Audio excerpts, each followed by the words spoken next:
how early stage ventures can get the most out of conferences. Thanks for joining us this afternoon and for taking some time out of your busy day. This webinar today is another in the series developed by BioNB.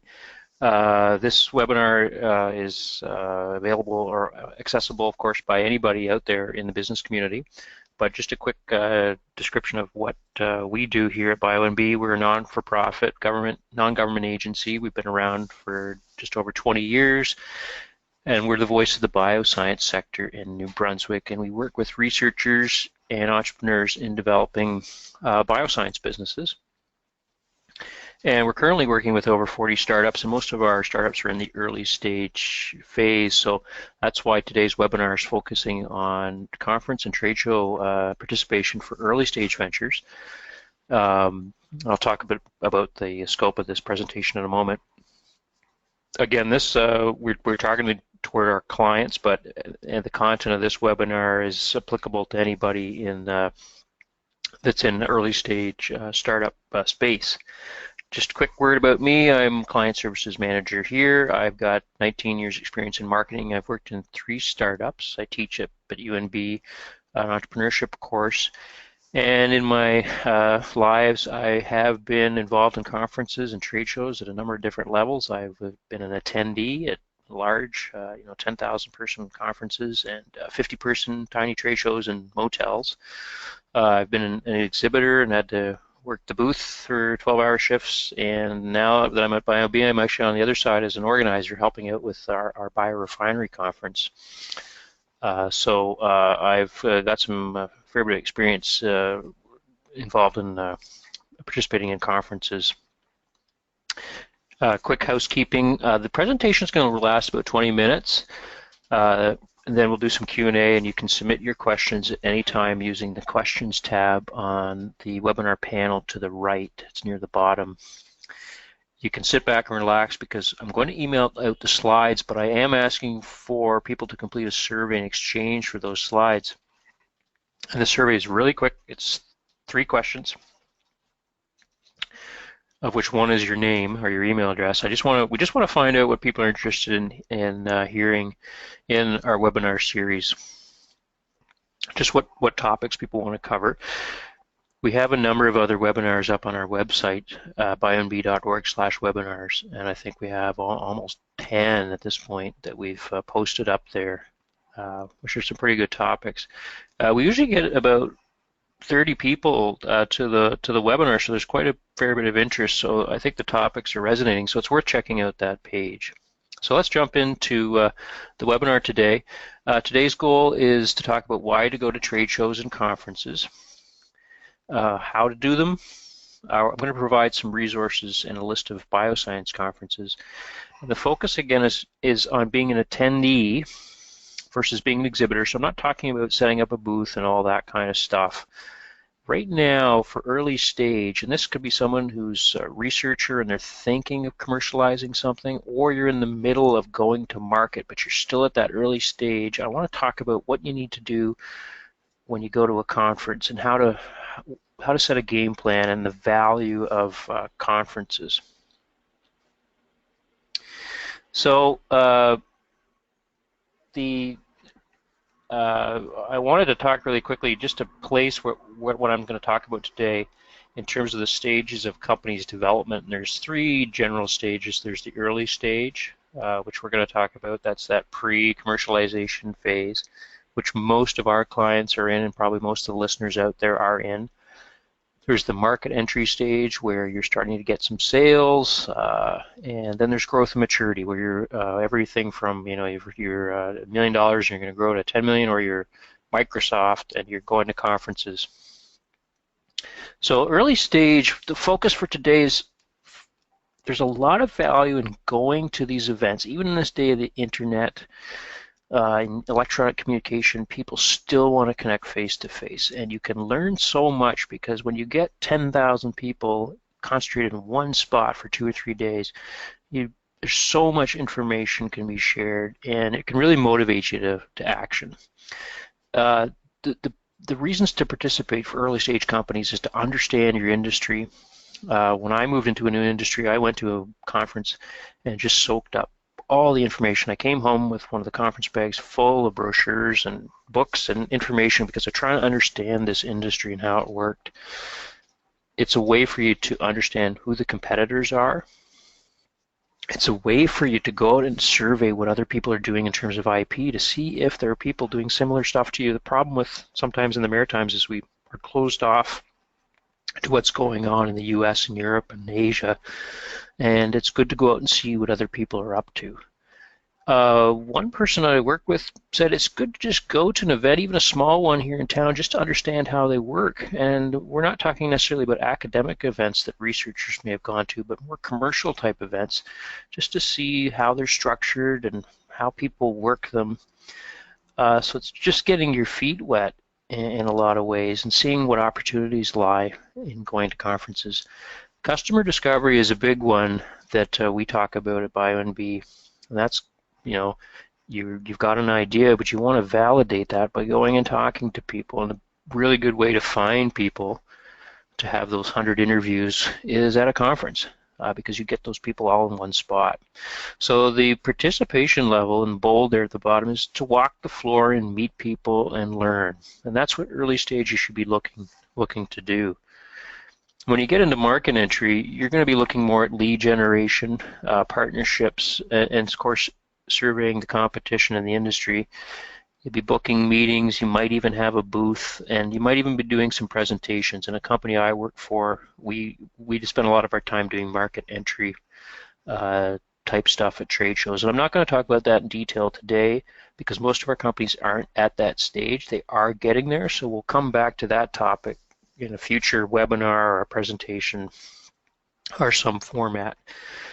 And quickly, when you get to the growth and maturity stage, you're doing lead generation, but a big thing is branding. And I've been to the conferences where they raffle off cars just to get the people coming to the booth and getting free stuff. And these are big companies, like I said, Microsoft and the big players. And that's really, they have the sales. They're just keeping that brand out there. But they're still making connections. And at that level, you might be doing sponsorships. And of course, booth, and by booth I mean a gigantic booth with helicopters and free cars and all that stuff. So it's a whole other world, and we're not going to get into that today, of course. So we're focusing on early stage. So why conferences in this day and age? Because personal connections matter. You can immerse yourself in an industry. You can see what everyone else is doing. You can do those customer discovery interviews, and you might even end up doing some sales. We had a client who was able to get a pilot customer from going to a conference in the last 3 or 4 months. There's an interesting article in Atlantic Business this time last year. Is Patrick Keefe, who's a VC in Halifax at Build Ventures, and he was talking about the fact that in Atlantic Canada, people tend to stay close to home, and they need to get out and see what's going on outside and get into the markets. Because Atlantic Canada is such a tiny spot. It's only 2 million people. That's half the size of that's the population of the city of Toronto. It's about a third of the size of the GTA. So it's just a tiny little market. So you've got to go out and see what's going on. And to be honest with you, stuff in the States and Europe, it's a very competitive environment, and there's amazing things going on. So his argument was get out, buy a plane ticket, and go out and immerse yourself. So I think that's a really important thing for us, especially in Atlantic Canada. And when I lived in BC, it was the same thing. People tended to stay in the BC-Alberta corridor, and they were a little bit tenuous about going down to the States, but you have to get out into your markets to meet people and understand what's going on. Just some nomenclature really quick. I use trade show and conference interchangeably, but there is a difference. Trade shows tend to be commercially focused, and they're about products. And they usually have a big exhibit hall. And this is important when you're trying to decide what conference to go to, so that you understand that you're going to the right conference depending on what your goals are and what stage you're at. So trade show is a commercial about networking and sales, where the conference, and academics are more used to the conference, or sometimes called a Congress or a convention, is a meeting for education, an exchange of information, so symposiums, that kind of stuff. It can be academic, there can be business, political, social aspects to it. And they may have a trade show component attached to it. I used to go to a special education convention every year. It was about 7,500 people, and the trade show, the exhibit component was quite a large piece of it, but it leaned toward the academic side of the industry, because it was education. It was the education field. So there's lots of opportunities at conferences, and I just want to list them just so you've got some context about what's out there. So there's networking events, and it's really important. I've found, since I've been getting back into this, that networking has become a real formalized, important part of these events, because the connections are really important, because you're bringing people together from all over the world. The partnering programs, we're going to talk about that in a moment. That's a really wonderful tool. You can do exhibits. There's pitch competitions or pitch opportunities. A lot of investor symposiums that are part of conferences, or they're just that kind of conference. There's poster sessions, and I've noticed not just the academic ones, but now you see poster sessions for startups. I was just at a conference in Toronto that had poster session where the discussion or the poster content was more about the business opportunity versus the science side. We would do conferences in the past where we tried to get on the speakers, a speakers panel, or do a presentation. It was a really valuable tool, and a lot of conventions will let you do that.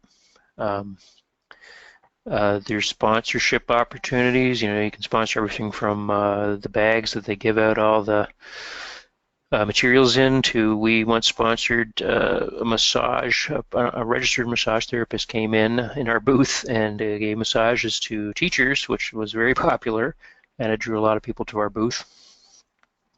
We also did formal receptions where we would invite people to a hospitality suite.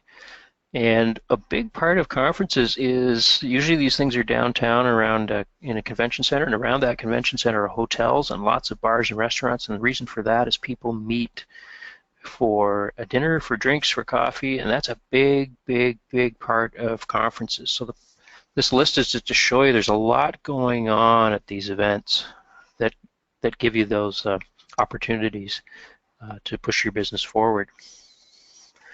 So before the show, we're going to talk about which shows to pick in a moment, but there's some pre-planning you want to do. You want to look at the attendee list. Sometimes they provide those, where you can see who presented in the past, or what kind of people. Sometimes they have statistics that you can download and see who's coming from what companies or industries, and you can review the presentation. So you could set up these networking opportunities in advance. You can use the partnering program, which I'll talk about in more detail in a moment, or you can just email or phone those people and say, hey, I'd like to meet you while you're in New York at the XYZ conference.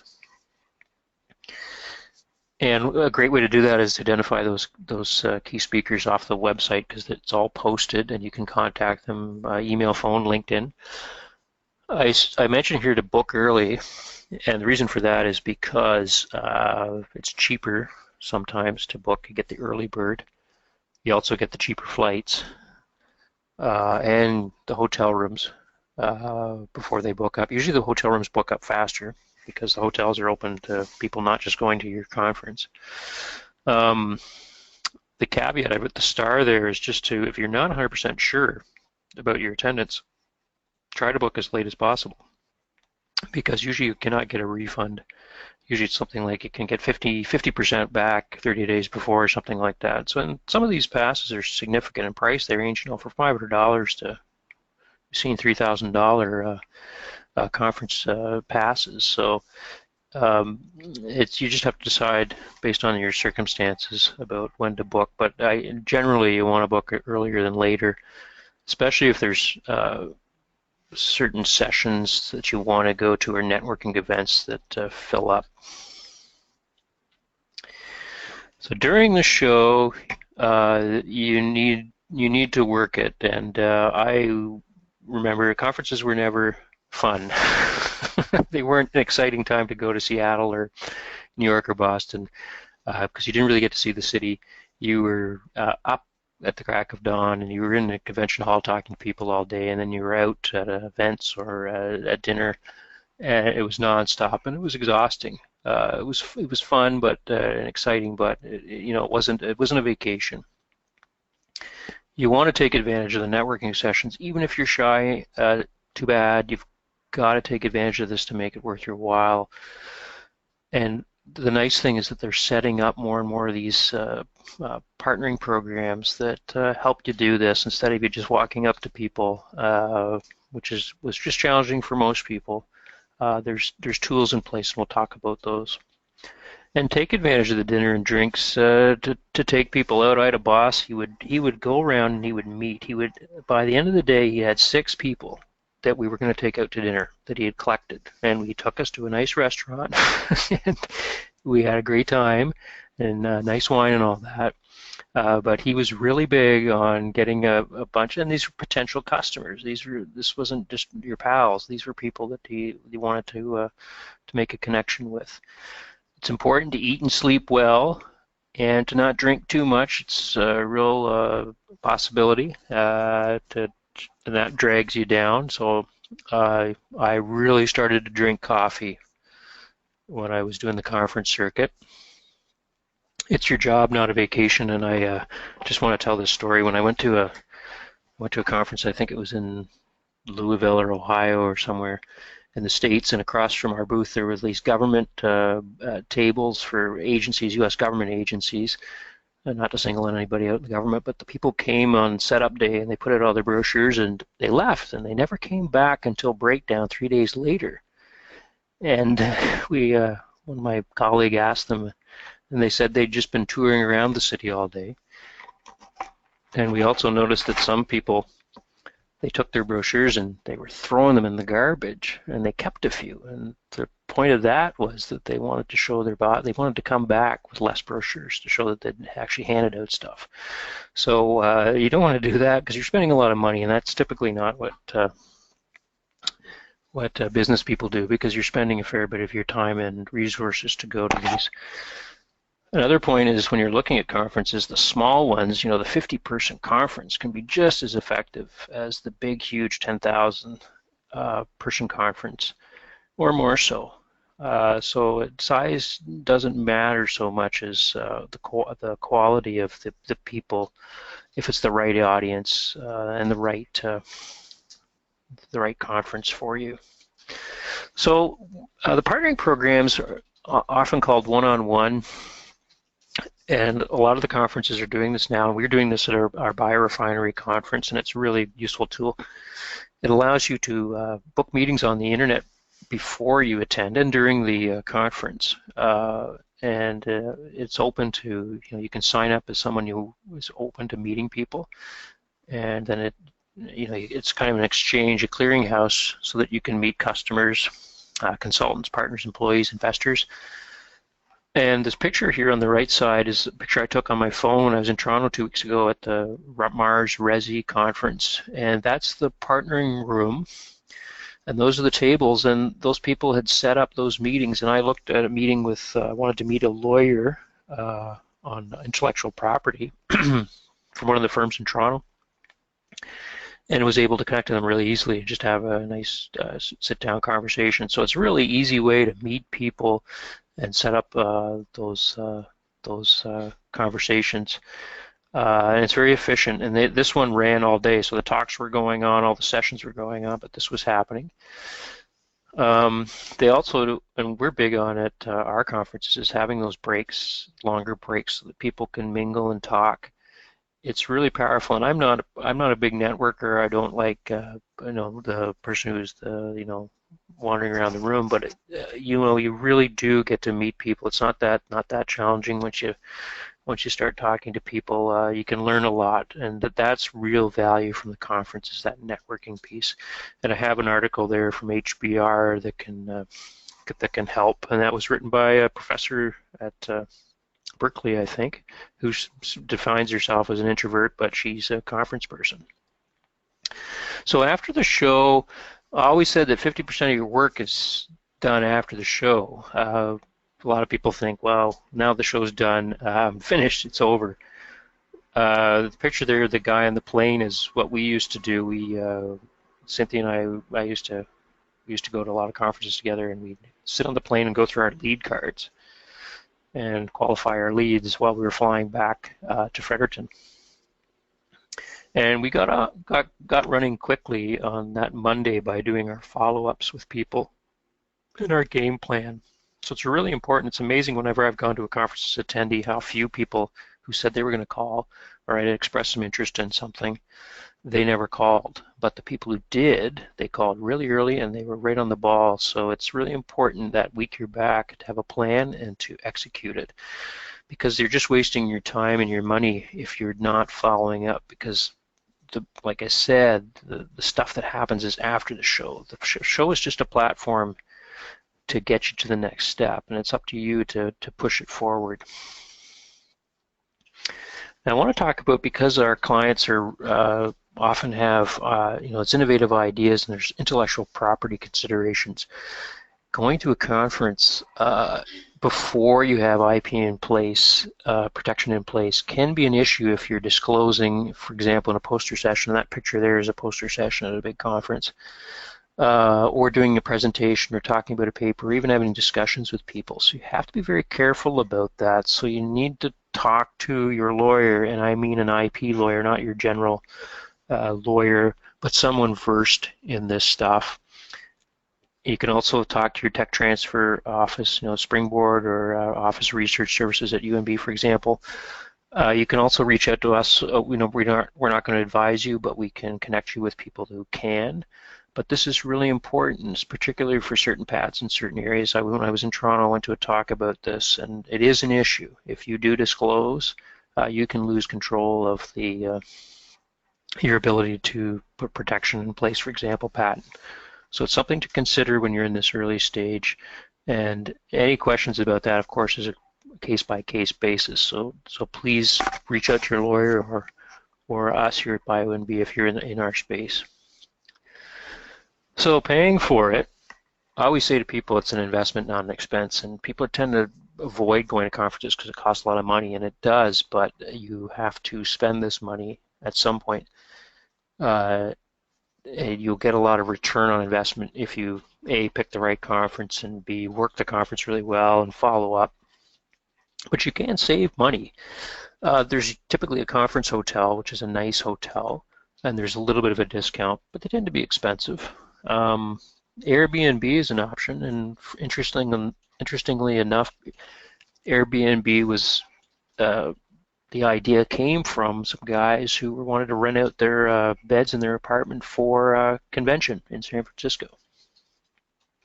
There's also the hostel and the YMCA.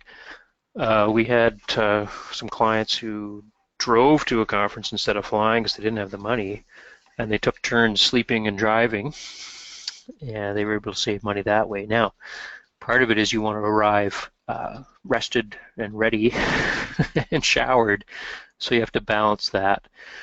One conference we went to, we decided we'd save the company some money, and we got a hotel that ended up being about an hour's cab ride outside of Boston, and we spent 3 or 4 hours a day waiting for a cab and standing in the cab queue. So it ended up costing us more cash for the cabs and a ton of time and frustration just to save a little bit of money. So I swore we'd always go to the conference hotel in the future. Now, we had a budget, of course, but when you're starting out, you often don't. So personal funds, you may need to use them. You may need to put some more equity into the business. I mean, if you're starting a business, you have to do that. Credit cards, personal credit cards and lines of credit are there available. Your FFF, family, friends, and fans.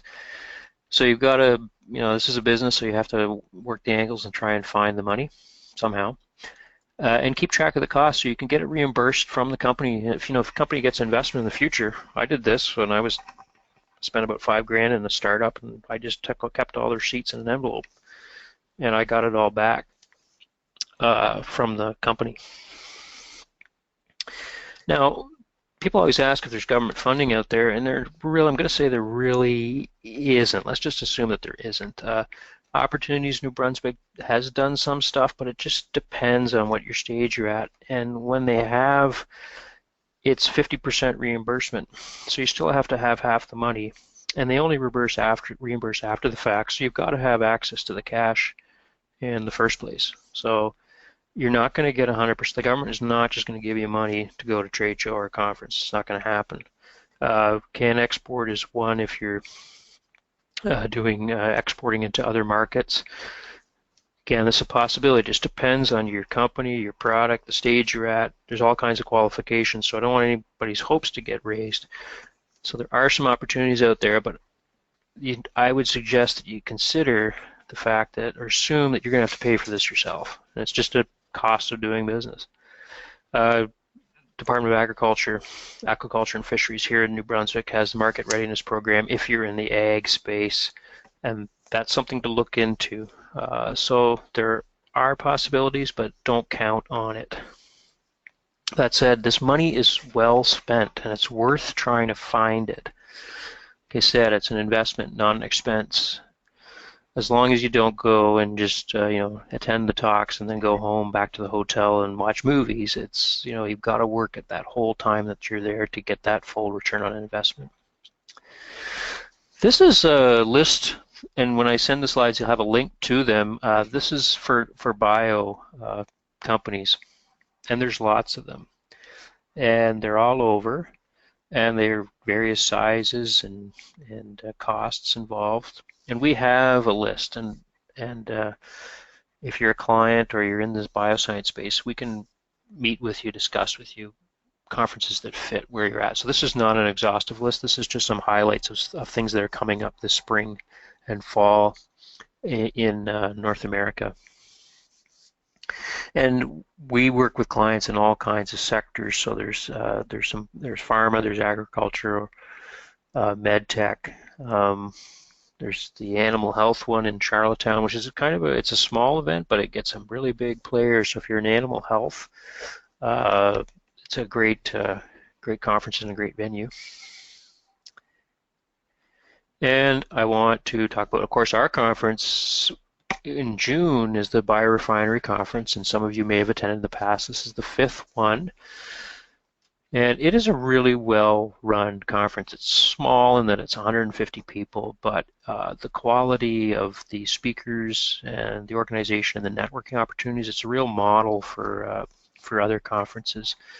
And it really is about developing the bioenergy space, and it's been very successful. It's grown really fast, and people really enjoy coming.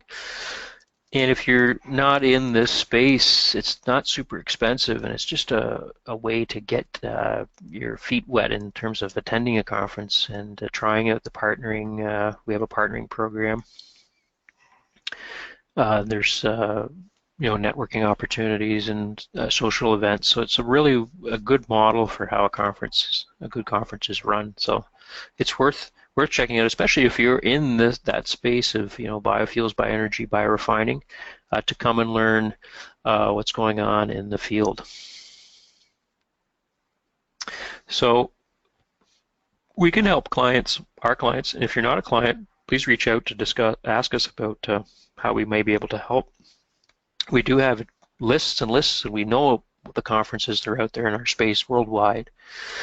And we may be able to help make connections to people that are at those conferences if they're in our database or we know of them. We also do pitch coaching for clients who are going to investor forums. We've got an investor forum in Toronto in May that we've got a client going to that we've helped with pitch. And a lot of conferences are doing the pitch sessions. The Vet Health one in Charlottetown is doing the same. So there are always these opportunities to go.